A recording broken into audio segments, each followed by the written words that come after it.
네, 임해고등학교 1학년 학생 여러분, 안녕하세요.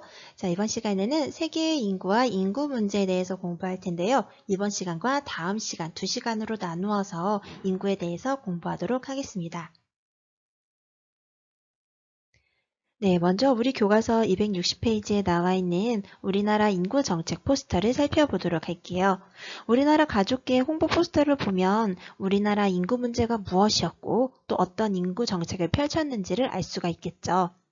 먼저 시대순으로 나타내 보면 나가 가장 먼저고요. 그 다음에 다, 그 다음에 가의 순서로 나타나게 됩니다. 자, 이전에는 굉장히 아이를 많이 낳았었죠. 선생님 부모님 세대만 해도 선생님 엄마 6남매, 아빠 6남매셨어요. 그러니까 인구가 급격하게 증가했었겠죠.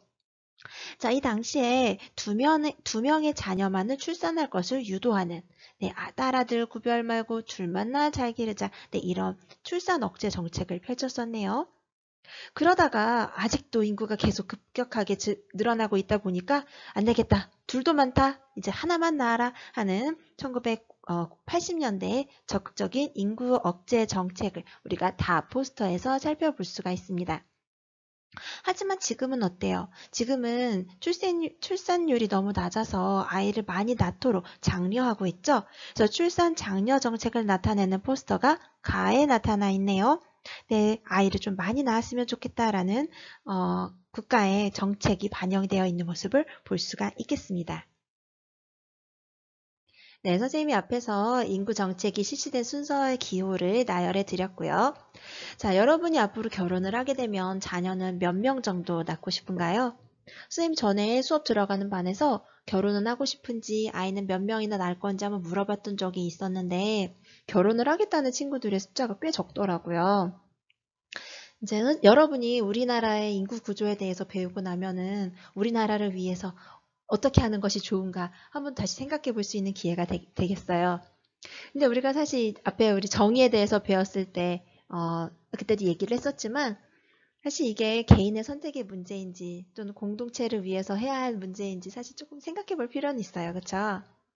선생님은 사실 아이를 되게 많이 낳고 싶었는데 아이를 낳아서 키워보니까 일하면서 아이를 키우는 게 얼마나 힘든지 아주 절실하게 깨닫게 됐고 더는 낳지 말아야겠다 뭐 생각을 하긴 했어요.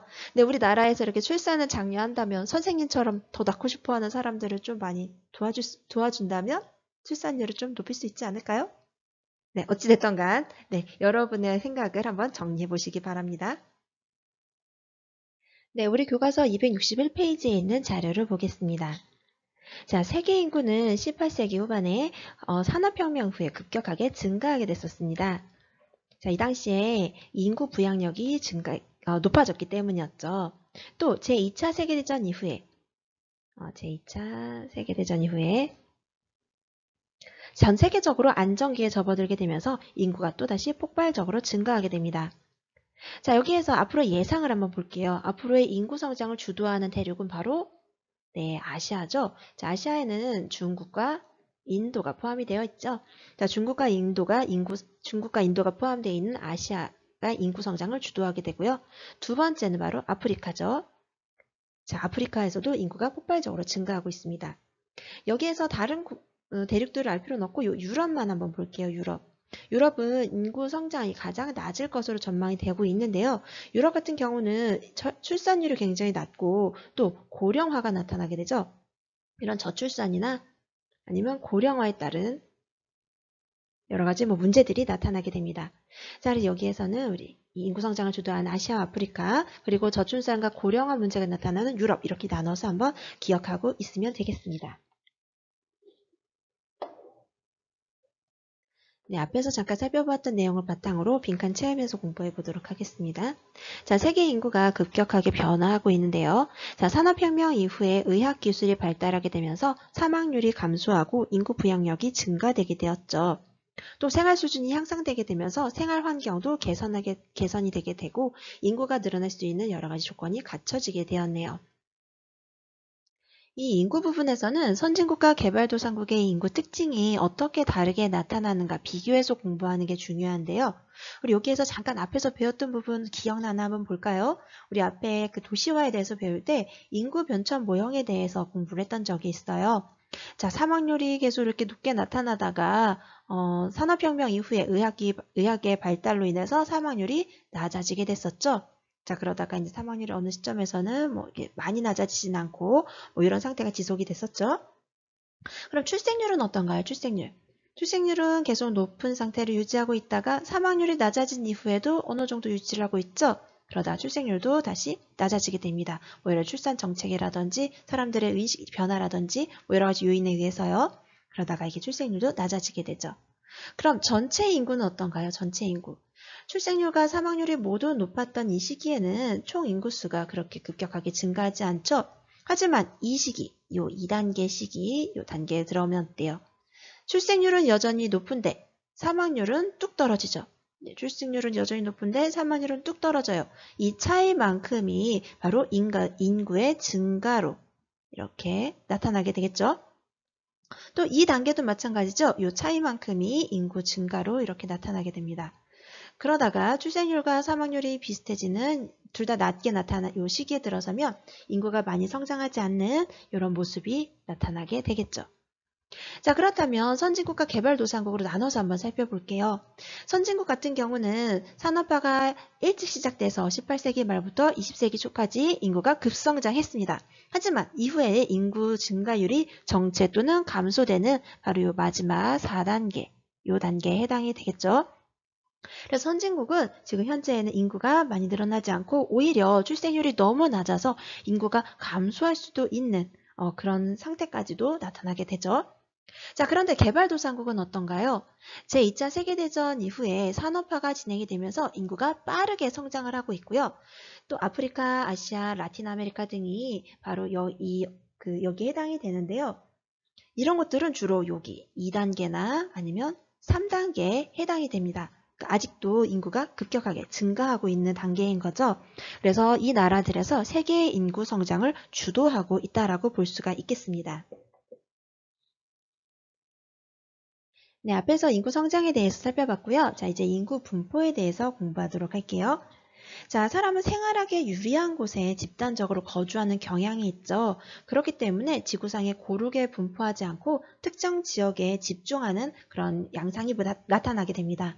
주로 자연환경이 농업에 유리하거나 일찍부터 공업이 발달한 곳에 집중해서 분포하고 있죠. 인구 분포에 영향을 주는 요인은 크게 자연적 요인과 사회 경제적 요인으로 나눠서 볼 수가 있는데요. 자, 자연적 요인을 먼저 살펴보도록 할게요. 기후, 지형, 식생, 토양과 같은 자연 환경에 영향을 받습니다. 자, 인구 밀집 지역은 북반구 중위도의 냉온대 기후 지역인데요. 자, 왜 북반구가 많냐면 북반구가 남반구에 비해서 대륙의 비율이 훨씬 높죠. 그렇기 때문에 사람들이 살 수 있는 땅이 많아요. 그러니까 북반구에 사람이 많고요. 또 중위도의 냉온대 기후 지역은 사람들이 농사 짓기도 편하고 살기 좋은 기후죠. 또 해발 고도가 낮은 하천 주변의 평야 지역에서 주로 살고 또 해안 지역은 이제 다른 지역과의 교류가 굉장히 유리하기도 하고 바다에서 많은 자원을 또 얻을 수가 있죠. 자, 그렇기 때문에 이런 곳에 인구가 밀집해서 나타나게 됩니다. 자, 인구 희박 지역은 건조기후, 열대기후, 한대기후 지역. 자, 건조기후 지역은 어때요? 사막이나 초원 이런 곳에서는 그 식량 작물을 얻기가 좀 어렵죠. 또 열대기후 지역, 특히 이런 열대우림 지역에서는 사람들이 살기가 좀 어렵죠. 또 한대기후 지역은 어때요? 네, 너무 추워요. 이런 극지방에서도 사람들이 살기는 좀 어렵겠죠. 또 험준한 산지나 고원지역, 또 사막과 초원 같은 곳은 인구가 희박하게 나타나게 됩니다. 네, 다음으로 사회 경제적 요인에 대해서 살펴보도록 할게요. 자, 산업, 교통, 문화, 교육과 같은 사회 경제적 요인이 인구 분포에 영향을 줍니다. 오늘날에는 과학기술과 교통의 발달로 인해서 그 인구가 거주할 수 있는 지역이 확대되고 있습니다. 교통이 발달하고 일자리가 많은 대도시와 선진국에 인구가 주로 밀집해서 나타나죠.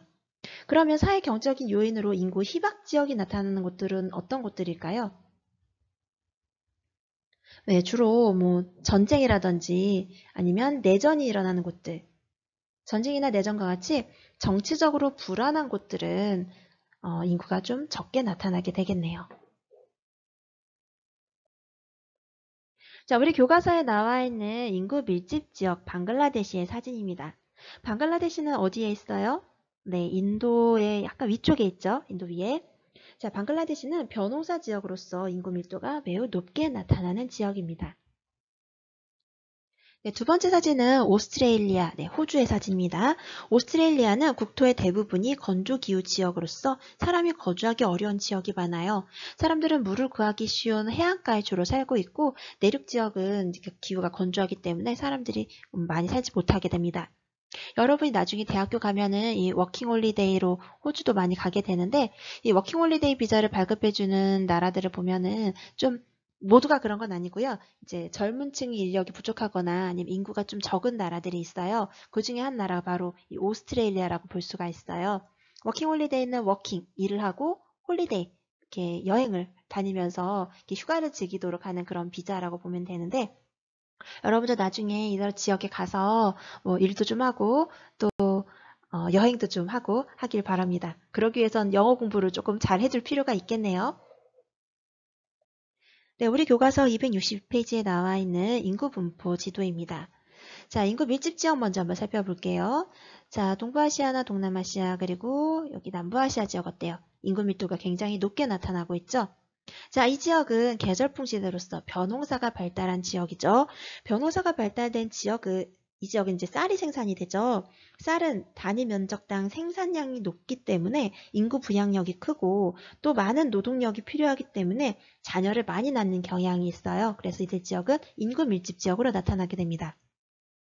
자, 그다음 이쪽 서부 유럽과 아메리카 대륙의 앵글로 아메리카의 바닷가 쪽 네, 미국 북동부 지역. 자, 이들 지역은 어떤가요?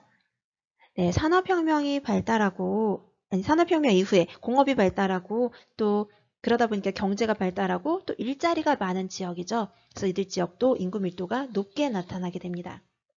자, 다음으로 인구 희박 지역 한번 살펴볼게요. 자, 지금 선생님이 표시하는 부분 한번 볼까요? 자, 이 지역은 어떤가요? 여기 아프리카의 네, 사하라 사막이죠. 자, 사막은 어때요? 네, 농작물을 키우기가 어렵고 사람들이 살기 어려운 지역이죠. 자, 그다음에 오스트레일리아의 내륙 지역. 이 지역도 건조해서 사막이 발달해서 사람들이 살기 어려운 지역이죠. 자, 이런 곳들은 인구 밀도가 낮게 나타납니다. 그다음 이쪽 극주변 지역 볼까요? 극주변. 자, 극주변도 기온이 굉장히 낮기 때문에 사람들이 살기 어려운 지역이죠. 또 이것도 한번 볼까요? 라틴 아메리카의 이 지역. 여기가 어딜까요? 네, 여기가 바로 아마존 밀림입니다. 자, 밀림이 우거져 있어서 열대 우림이 우거져 있어서 사람들이 살기 좀 어려운 지역이죠. 자, 이런 곳들은 인구 희박 지역으로 나타나게 됩니다. 자, 대륙별로 인구 비율 한번 볼까요? 자, 아시아 인구가 가장 많은 곳이네요. 그다음 두 번째 아프리카. 지금 현재는 유럽의 인구가 많지만 인구 증가율로 따졌을 때에는 앞으로 이제 저출산과 고령화로 인해서 유럽의 인구가 많이 늘어나기는 어려울 것이다. 이렇게 이야기를 하죠. 아, 우리 한 가지 안 봤네요. 이 지도에서도 보니까 어때요? 이 적도를 기준으로 북반구가 남반구에 비해서 인구가 훨씬 많은 것을 우리가 알 수가 있겠네요. 또 대륙으로 살펴봤을 때 주로 해안 지역이 내륙 지역보다 인구가 더 많이 분포하고 있음을, 밀집해서 분포하고 있음을 우리가 이 지도에서 알 수가 있겠습니다. 네, 다음 시간에서 세계의 인구와 인구 문제 두 번째 시간 이어서 공부하도록 하겠습니다. 여러분 수고하셨어요.